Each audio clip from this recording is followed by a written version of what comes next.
The massive view screen on the bridge of the Allied Species Command ship showed nothing but destruction. Broken ships and debris floated everywhere, creating a graveyard of what was once the proudest fleet in the known galaxy. The swarm had attacked without warning, their crystal ships cutting through the Allied forces like they were made of paper. Admiral Tom Reed stood with his forearms crossed, his gray skin turning almost white with stress. The last 20 hours of battle had proven what everyone feared. The swarm was simply too powerful. Their crystal ships absorbed or reflected every energy weapon the Allied species threw at them. Their perfect formations moved like a single mind, which they were, making them impossible to outmaneuver. "Sir, we've lost contact with the third defense line," a young officer reported, his antenna drooping with exhaustion. "The fourth line is reporting heavy losses. We can't hold them back much longer." Reed closed all four of his eyes for a moment. After 30 years of military service, he had never imagined it would end like this. The Allied species, with all their advanced technology and tactical knowledge, were about to be wiped out by an enemy they couldn't even scratch. That's when the emergency transmitter crackled to life. "This is Captain James Walker of the Earth ship Thunderchild, responding to distress signal, requesting coordinates for immediate combat support." The bridge fell silent. Everyone had heard about the humans, the newest and most primitive species to join the Alliance. They had only achieved faster-than-light travel 50 years ago, and their technology was considered crude by most standards. The idea that a single human ship could help in this situation seemed almost laughable. Reed grabbed the transmitter. "Captain Walker, this is Admiral Reed. The situation here is beyond desperate. We're facing a Class 1 swarm fleet. They've already destroyed 3/4 of our forces. I appreciate your offer, but one ship won't make a difference." There was a pause before Walker's voice came back, calm and steady. "With all due respect, Admiral, you haven't seen what a human ship can do yet. The Thunderchild was built specifically for this kind of fight. Send us the coordinates." Reed looked at his tactical display. The swarm was moving forward in their perfect crystal formation, their ships gleaming like deadly jewels in the starlight. In less than 2 hours, they would reach the civilian evacuation routes. He had nothing left to lose. "Sending coordinates now," Reed said, pressing the transmitter button. "But don't try to be a hero, Captain. If things get too hot, sag your ship. There's no shame in retreat against these monsters." "Understood, Admiral." Thunderchild out. 15 minutes later, space itself seemed to twist and bend as the human ship dropped out of FTL. Reed's bridge crew gasped at what they saw. Unlike the sleek, energy-efficient designs of Allied ships, the Thunderchild looked like a weapon made real. Its hull was thick and angular, covered in what appeared to be actual metal armor instead of energy shields. Strange rotating sections moved independently of each other, and multiple barrel-like protrusions stuck out at various angles. "What are those things on its hull?" Reed's weapons officer asked, adjusting his viewing stalks to get a better look. "According to the specs they sent us, those are called railguns and missile tubes, physical projectile weapons," Reed replied, still not quite believing what he was seeing. "The humans still use kinetic weapons in space combat." "But that's primitive," the weapons officer said. "Energy weapons have been standard for over 1,000 years." Before Reed could respond, the swarm detected the new arrival. 3 crystal ships broke formation and accelerated toward the Thunderchild, their energy weapons charging with deadly purple light. Reed held his breath, expecting to see the human ship try to raise shields or power up energy weapons of its own. Instead, the Thunderchild's rotating sections suddenly spun into new positions, and multiple small objects launched from its missile tubes. The crystal ships, programmed to defend against energy attacks, didn't even try to evade. Why would they? No physical object could move fast enough to hit a ship in space combat. They were wrong. The missiles accelerated far beyond normal physics, guided by simple but effective tracking systems. The crystal ships tried to shoot them down with energy beams, but the missiles were too small and too fast. Seconds later, 3 massive explosions lit up space, and where the perfect crystal ships had been, there was nothing but scattered shards. For the first time in 20 hours, Admiral Reed smiled. Maybe, just maybe, primitive wasn't such a bad thing after all. The bridge of the Thunderchild was unlike anything in the Allied fleet. While alien ships had holographic displays and neural interfaces, the human vessel's control center was filled with physical screens and manual controls. Captain Walker stood in the center, his hands gripping a metal rail as he watched the main screen. 3 targets down.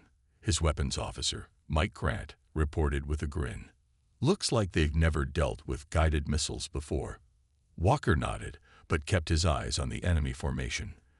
The swarm wasn't stupid. They would adapt quickly. Already he could see the crystal ships shifting, their perfect geometric patterns changing into something new. The remaining enemy vessels began to emit a strange, shimmering field. "They're learning," Walker said. "Scan that field. What are we dealing with?" The science officer, Lisa Brown, worked her console with practiced speed. "It's some kind of crystalline dust cloud. They're spreading it in a defensive screen. Our missiles won't be able to see through it." The swarm ships pressed their advantage, launching a barrage of energy beams through the crystal dust. The Thunderchild's hull rang like a bell as scattered shots found their mark. While the ship's armor held, the impacts were still fierce enough to make the crew grab their stations for support. Armor at 82%, the damage control officer called out. "We can't take too many direct hits." Walker smiled. "Then let's not give them the chance. Engineering, give me full power to the maneuvering thrusters. Weapons, load the special package we brought for this dance." Admiral Reed's voice crackled over the comm. "Captain Walker, fall back. The swarm's dust screen nullifies all known targeting systems. You can't fight blind."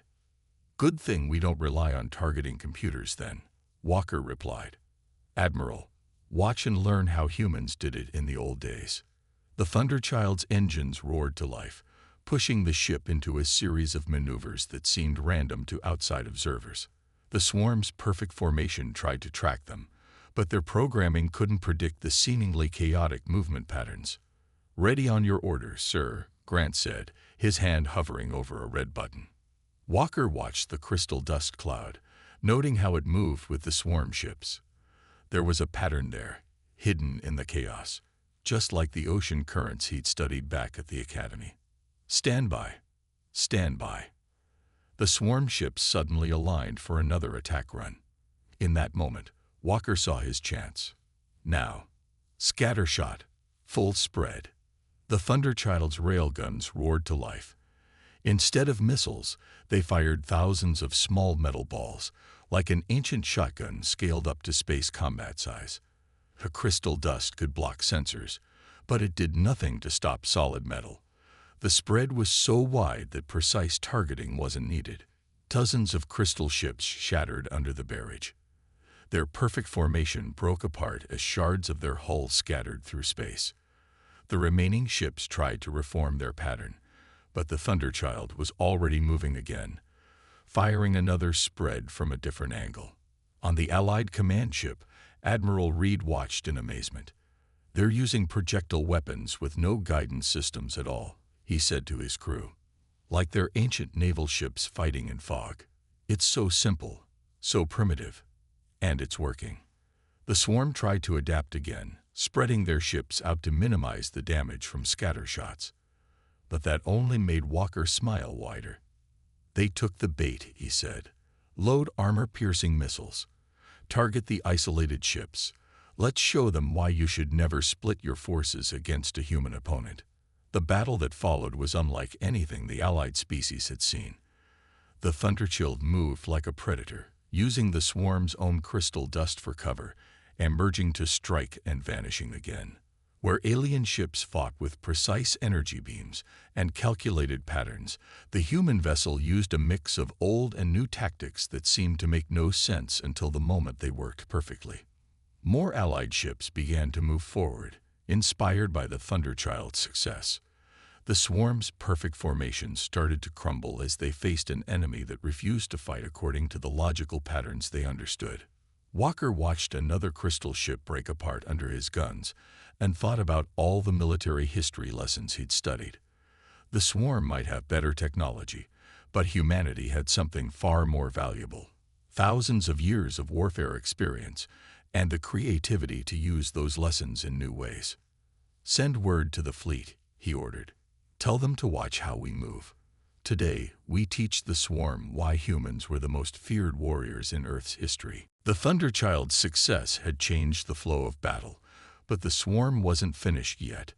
Their crystal ships regrouped into a new formation, this time creating a massive sphere of crystalline vessels. Energy beams crisscrossed space in a web of deadly light, making any direct approach impossible. "They're learning faster than expected," Walker said, studying the enemy formation. Sweat ran down his face as the ship's temperature rose from the constant maneuvering. "We need something they haven't seen before." Lisa Brown, working at her science station, suddenly straightened up. "Captain, I've been studying their crystal structure. Each time they adapt, their ships synchronize in a new pattern. But there's a 3-second delay between pattern shifts." 3 seconds. Walker's eyes lit up. That was all he needed to hear. "Engineering. How much power can you give me if we shut down everything except life support and weapons?" The chief engineer's voice came back instantly. "About twice our normal output, sir. But we'd be running dark. No sensors, no shields, nothing but manual controls and visual observation." "Just like the submarine battles of old," Walker said with a grin. "Everybody hang on. We're about to do something very human." The Thunderchild's external lights went dark. All power diverted to its engines and weapon systems. In the darkness of space, the human ship became almost invisible compared to the brightly glowing crystal vessels. Admiral Reed's voice crackled over the emergency channel. "Walker, what are you doing? Our sensors can barely track you." "That's the point, Admiral. Sometimes the best move isn't to outfight your enemy. It's to make them fight themselves." Walker turned to his crew. "Ready for some old Earth tactics? We're going to play Ghost Ship." The Thunderchild accelerated straight toward the sphere of crystal ships, but instead of attacking, it fired a spread of missiles past the enemy formation. The swarm responded exactly as Walker had predicted, turning their attention to the incoming missiles. In those 3 seconds as they changed patterns, the Thunderchild slipped through a gap in their energy web. "Now we're inside their formation," Walker said calmly. "Fire scattershot in all directions. Don't bother aiming. Just fill space with metal." The railguns roared again, sending clouds of metal fragments in every direction. The crystal ships, packed tightly in their sphere formation, couldn't avoid hitting each other as they tried to dodge. Their energy beams, meant to fire outward, now risked hitting their own ships if they shot at the enemy in their midst. "They're breaking formation," Mike Grant called out from the weapons station, attempting to scatter.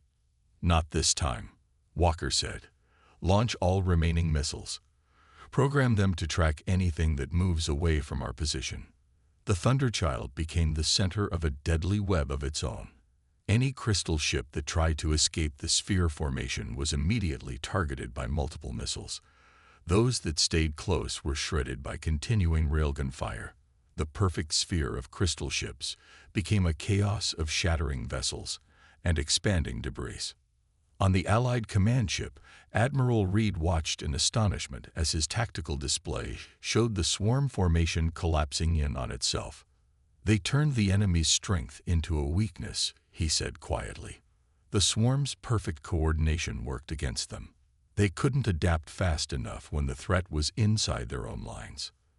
The remaining crystal ships broke away in small groups, their perfect coordination shattered. The Thunderchild emerged from the debris field, its hull scared but intact. Running lights came back on as power returned to normal systems. "All Allied ships," Walker broadcast on the main channel. "The swarm relies on predictable patterns and perfect formation. But humans, we write our own playbook. Follow our lead. Break into small groups. strike from unusual angles, make them fight our way instead of theirs. The Allied fleet began to move, splitting into smaller, more maneuverable units. Ships that had never deviated from standard combat doctrine started attempting unusual tactics, inspired by the human example. The swarm's remaining forces found themselves facing not one unpredictable enemy, but an entire fleet that no longer played by the expected rules.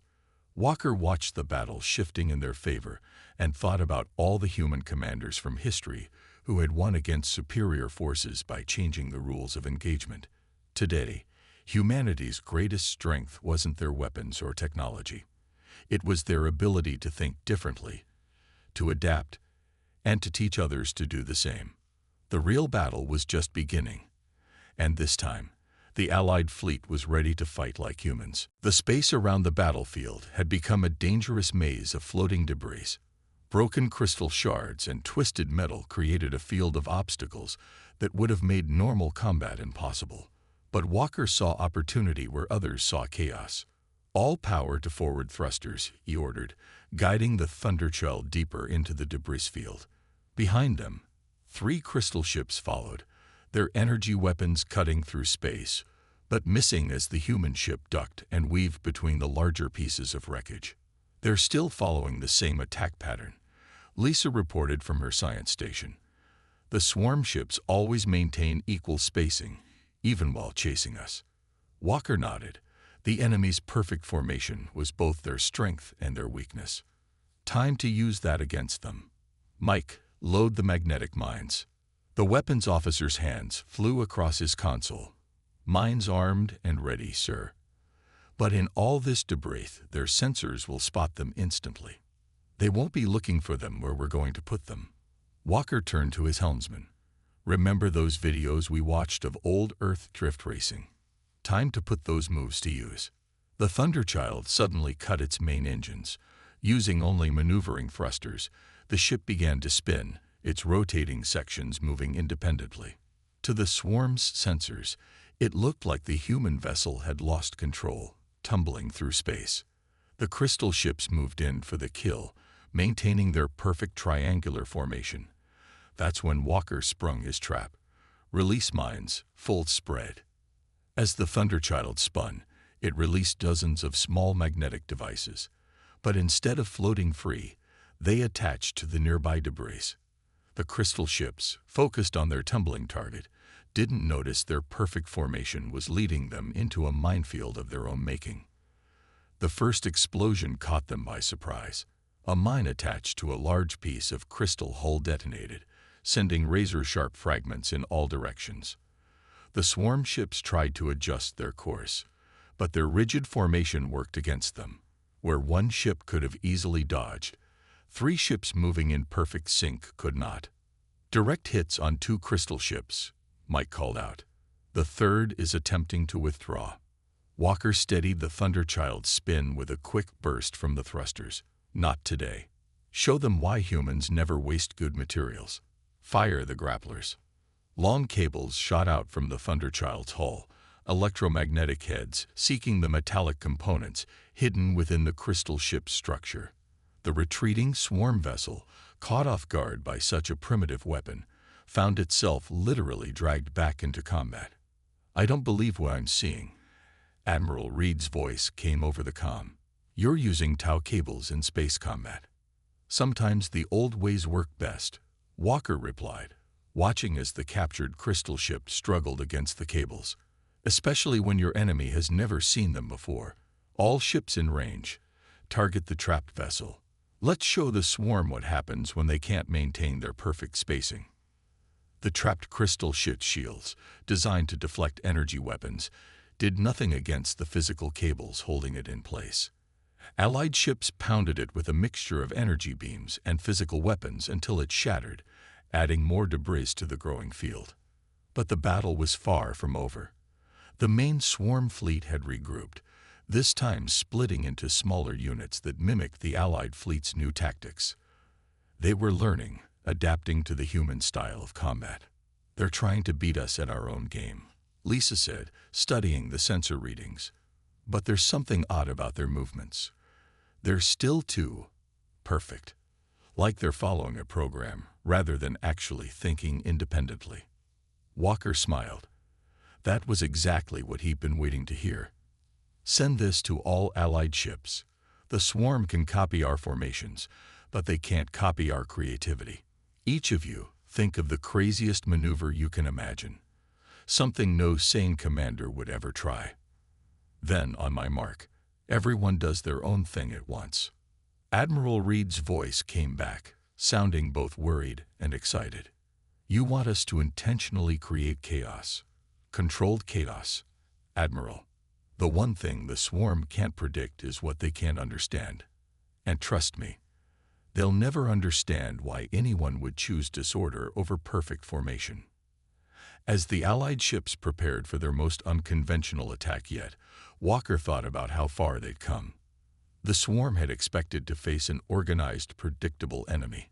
Instead, they were about to experience something uniquely human. The beautiful unpredictability of individual choice multiplied across an entire battle fleet. The next few minutes of battle were unlike anything the galaxy had ever seen. Each Allied ship launched into its own unique maneuver, creating a storm of movement that defied any attempt at prediction. Some spun like tops while firing in all directions. Others cut their engines completely, drifting silent until they were in perfect position to strike. A few even used the debris field like a playground, bouncing their shots off crystal shards to hit enemies from impossible angles. On the Thunderchild's bridge, Walker watched the chaos unfold with pride. The Allied ships had learned fast, embracing the human way of combat with surprising enthusiasm. The swarm's smaller units tried to counter each strange maneuver they saw, but by the time they adapted to one trick, 3 more ships would do something completely different. Sir, Lisa called from her station, excitement in her voice. I'm picking up something strange in the swarm's command signals. Their response time is getting slower. It's like they're overwhelmed trying to process too many unique scenarios at once. Walker leaned forward in his chair. This was the moment he'd been waiting for. They're a hive mind trying to solve 1,000 different puzzles at the same time. Send this to Admiral Reed. Now is the time. Tell every ship to switch tactics. Whatever they're doing, do the opposite. Keep the enemy's processing systems overloaded. The space around them erupted in even more chaos as ships that had been charging forward suddenly reversed course. Ships that had been firing continuously went dark. The Thunderchild itself pulled its most daring move yet, cutting all power and drifting straight through the heart of a swarm formation before powering up again on the other side. Multiple crystal ships showing signs of confusion, Mike reported from weapons. Their formation is breaking down. Some are actually colliding with each other. The swarm's perfect coordination was falling apart. Individual crystal ships began moving erratically, their shared consciousness unable to cope with the overload of information. Some stopped moving entirely, while others fired at random, their energy beams hitting nothing but empty space. Admiral Reed's voice came over the comm, filled with amazement. I've never seen anything like this. Their entire command structure is collapsing. But Walker, watch out. The larger ships in the back are starting to move. I think we made them angry. He was right. From the rear of the swarm fleet, massive crystal vessels began to advance. Each one was at least 3 times the size of the Thunderchild, their crystalline surfaces glowing with stored energy. These were their command ships, finally forced to enter the battle directly. All ships, pull back and regroup, Walker ordered. Let's see what these big ones can do. The command ships moved forward in a perfect line, charging what appeared to be some kind of super weapon. The front of each vessel began to crack open like a blooming flower, revealing cores of pure energy.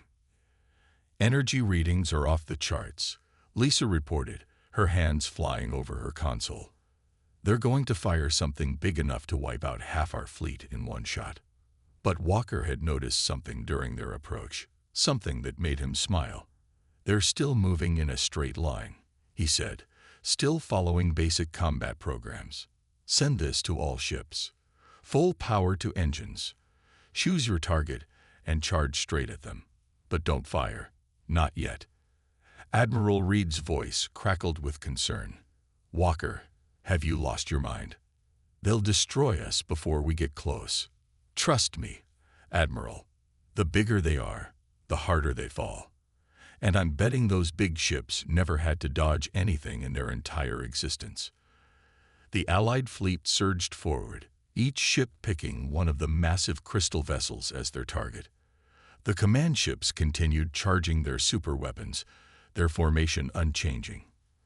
At the last possible moment, Walker gave the order that would change the course of the war. All ships, hard turn. Maximum thrust. Release all debris you've got. Every Allied ship suddenly broke away. But as they turned, they released clouds of scrap metal, broken crystal shards, and disabled weapons. The debris, carried forward by momentum, continued straight toward the command ships. The swarm vessels, too large and slow to dodge, couldn't stop their weapons from firing. Straight into the cloud of reflective material heading their way. The result was spectacular. Their own energy weapons, reflected and scattered by thousands of crystal shards and metal pieces, tore through their formations. The massive ships, built to project power but never designed to defend against their own weapons, began to break apart. Sometimes, Walker said quietly, watching the massive explosions light up space, the best weapon is your enemy's strength turned against them. The destruction of their command ships sent the swarm into disarray, but Walker knew better than to celebrate too early. The remaining crystal ships were gathering together, forming into a tight defensive ball. This wasn't just a retreat, it was preparation for something big. Sir, Lisa called out, her voice tense. Energy readings from the crystal ships are going critical. I think they're planning to overload their cores all at once. The explosion would take out everything within 1,000 kilometers. The Thunderchild's bridge fell silent. Even with their recent victories, they couldn't stop that kind of suicide attack. There were too many ships, too much energy involved. How long do we have? Walker asked, his mind racing through options. 3 minutes at most. Sir, even at maximum thrust, we can't get the fleet clear in time. Walker looked at his damaged ship's status display, paying special attention to the reactor readings. A plan started forming in his mind. The kind of crazy plan that only a human would consider. All hands, he said into the ship-wide comm. Battle stations, what we're about to do isn't in any manual. He switched to the fleet channel. Admiral Reed, I need every ship to fall back except the Thunderchild. We're going to give the swarm a taste of their own medicine. Walker, don't be a fool, Reed protested. Your ship can't survive a close-range battle with that many enemies. Who said anything about surviving? Walker's voice was calm. Just watch your sensors, Admiral. You're about to see why humans are so good at bluffing. The Thunderchild moved forward alone, its engines pushing to maximum power. The ship's reactor core temperature began to rise rapidly, warning alarms blaring throughout the ship. Engineering reports the reactor is reaching critical levels, Mike reported. We're redlining everything. Good. Make sure they can see it. Walker turned to his crew. Anyone who wants to evacuate, now's the time. What happens next is going to be pretty risky. Not a single crew member moved from their station. The swarm ships noticed the approaching vessel and its apparently failing reactor. Their tight formation shifted slightly, sensors focusing on the human ship that seemed to be about to explode. They're scanning us, Lisa reported. Reading our reactor output. Wait, they're actually slowing their own overload sequence. I think they're trying to figure out why we're doing this. Walker smiled. The swarm's greatest weakness was its need to understand, to analyze everything before acting. Send a fake distress signal. Make it look like we're trying to hide it. A burst of static-filled communication leaked from the Thunderchild's comm system. Reactor containment failing. Explosion imminent. All ships clear the area. The effect on the swarm was immediate. Their ships began to pull back, breaking their tight formation. The hive mind had likely calculated that the human ship's reactor explosion would trigger their own overloading cores prematurely, ruining their planned suicide attack. "They're retreating to a safe distance," Mike called out, "trying to get clear of our explosion radius." "Perfect." Walker's smile grew wider. "All power to weapons. Target their new positions. Show them why you should never trust a human who looks defeated." The Thunderchild's reactor warnings suddenly silenced as power was diverted from the fake overload sequence. Every weapon on the ship opened fire at once, catching the scattered swarm ships completely by surprise. Crystal vessels shattered left and right, unable to reform their defensive formation in time. "Allied fleet, attack now," Walker broadcasted. "Hit them while they're scattered." The Allied ships surged forward, their weapons blazing. Caught between the Thunderchild's barrage and the returning fleet, the remaining swarm ships found themselves in a deadly crossfire. Their carefully planned final attack had been completely disrupted by a simple human trick, pretending to be about to explode. "I can't believe that worked." Admiral Reed's voice was filled with awe. "You made them think you were going to accidentally ruin their plans, so they tried to avoid it, and ruined their own plans in the process," Walker finished. "Sometimes the best way to beat a logical enemy is to do something that makes no sense at all. They'll always try to figure out your reason, even when there isn't one." As the last few swarm ships frantically tried to escape, Walker watched his crew celebrating at their stations. They had faced an enemy with superior technology, superior numbers, and perfect coordination. And they had won using nothing but human ingenuity, unpredictability, and the willingness to try the impossible. The battle was over, but its impact would be remembered for generations to come. The Thunderchild floated near the Allied command ship, its hull scared and dented but still proud. Around them, cleanup crews were already at work, collecting valuable crystal shards and debris from space. Every piece would be studied, helping them understand their enemy better. Walker stood on his bridge, looking at the damage reports scrolling across his screen. The Thunderchild had taken quite a beating, but she'd given far better than she'd got. His crew worked quietly at their stations, the excitement of battle replaced by the satisfaction of victory. "Captain," Lisa called from her station, "the Allied Council is requesting permission to board. They want to see our ship for themselves." Walker looked around at his primitive vessel with its physical controls and solid metal construction. He smiled, remembering how dismissive some of the Allied species had been when humans first joined their coalition. "Permission granted. Let's show them how humans do things." The council members arrived in a sleek shuttle, led by Admiral Reed himself. The alien officials looked almost comical trying to adapt to the Thunderchild's artificial gravity, their various forms of movement clearly designed for their own ship's gravitational systems. "This is remarkable," one council member said, running 3 hands along a manual control panel. "Everything is so physical, yet it proved more effective than our most advanced systems." Walker led them through the ship, explaining the philosophy behind human space combat. "We designed the Thunderchild based on thousands of years of warfare experience," he explained. "Not just space battles, but every kind of combat humans have ever faced. Naval warfare, aerial combat, even ancient ground battles. They all taught us something valuable."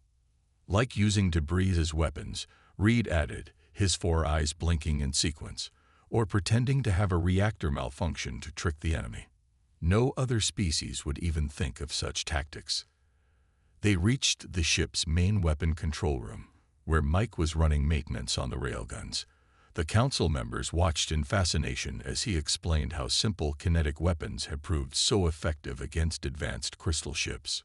"The swarm was perfect," one council member observed, "but perhaps that was their weakness. They had no concept of imperfection, of chaos, of doing things the wrong way to get the right result." "That's humanity's great strength," Walker said. "We're messy. We make mistakes.